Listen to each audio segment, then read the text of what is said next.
Alright guys, we are back.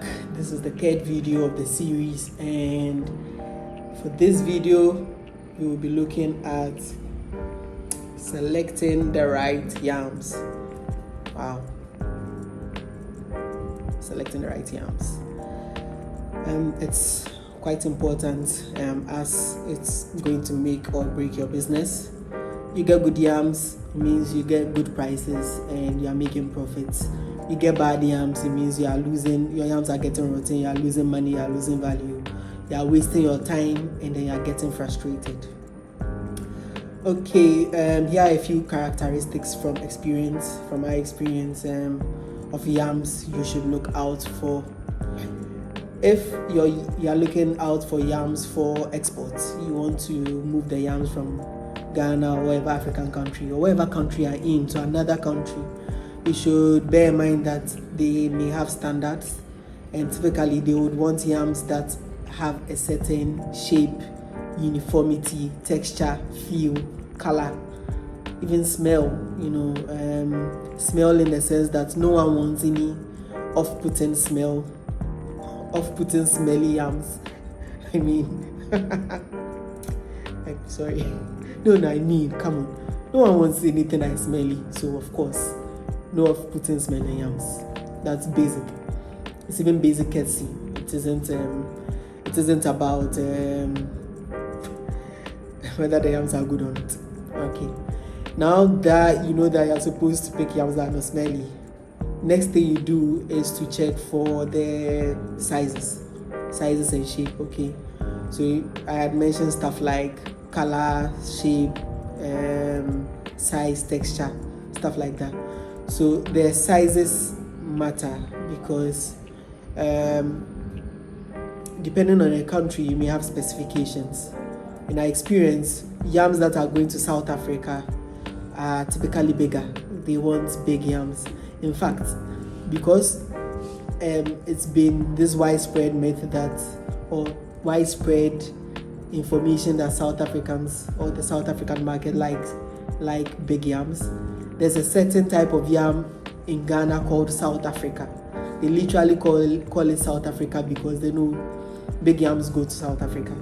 Okay, those yams are huge. They'll typically go into the 25 kilo boxes. Oh yeah, for packaging, 25 kilo boxes. And then you would have the smaller or medium sizes that are going to Europe. Typically those yams are not very big. They are slender, very slender, and would require 20 kilo packaging. Okay, so that's it for choosing the right type of yams based on the market. Now for the local market, good. If you are in Ghana, and I'm assuming other African countries, I mean in West Africa, we like big yams, really big, so even bigger than South Africa. Okay, the bigger the better for us. All right, so that is also good. And yeah, an interesting fact you would want to know if you want to get into the space is that in Ghana the yams are sectioned in different lines or grades. So line 1 or grade 1, line 2, line 3, line 4, sometimes line 5. Okay, the best ones go to the line 1. Those are not for exports, those are local ones. That's where you find the biggest of the yams. Okay, and those are like trophy yams because they could go as high as 10,000 cedis, okay, or even 7,000 cedis. So you are looking at anything 7,000, 10,000 cedis for 500 yams. If you're not in Ghana, think about $500 for 100 yams. Okay, it's absurd to us.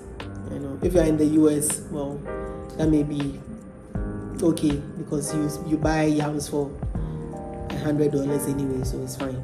But in Ghana, in Africa, West African countries, that's absurd. Okay, then I move to the line 2, line 3, and stuff like that. The pricing are different because of the sizes.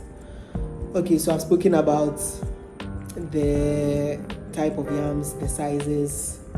What I would also want you to take note of is the feel of it. Okay, Generally, if the yams are soft, you feel some softness, they are going bad.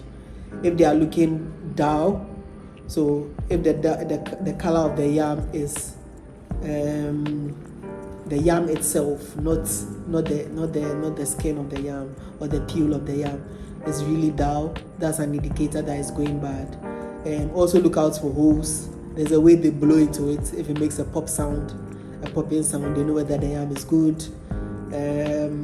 Sometimes you can just cut the yam at the market, but the problem is you may cut one yam and it may be good, and then the rest of the consignments may be bad. I mean, you do the test by randomly selecting the yams. It's not the most accurate, but I think a mixture of the strategies to get the best yams would make the difference.